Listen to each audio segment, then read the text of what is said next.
Hello, I'm Grace. A powerful tariff policy that could reshape the landscape of the U.S. solar market is beginning to emerge. According to recent reports, the Trump administration is considering a 15% tariff on polysilicon, a critical raw material for solar panels. Polysilicon is an essential base material required to manufacture solar cells and modules, sitting at the very top of the entire supply chain. This move is interpreted as a targeted strike against Chinese materials, aimed at protecting domestic industries and strengthening supply chain security in the United States. If a high 15% tariff barrier is erected against Chinese products that currently dominate the market, the global solar market's pricing structure will inevitably undergo a complete restructuring. Should this policy be implemented, the import price of Chinese polysilicon will rise immediately, increasing pressure on manufacturing costs within the U.S.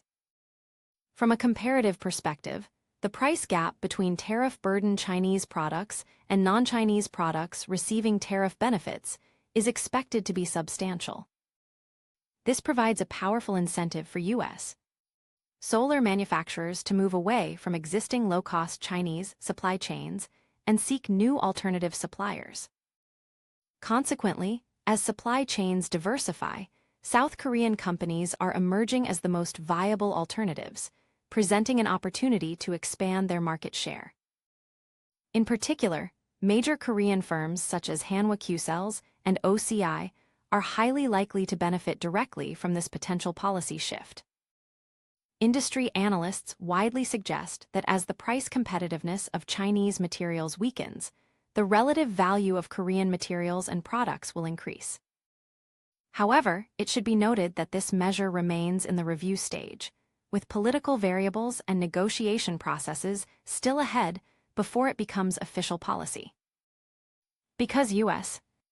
policy decisions are highly volatile and subject to foreign relations and national interests, the actual implementation must be monitored closely. In conclusion, this tariff review is more likely to serve as a strategic opportunity for Korean solar companies to ride the wave of supply chain restructuring rather than posing a crisis.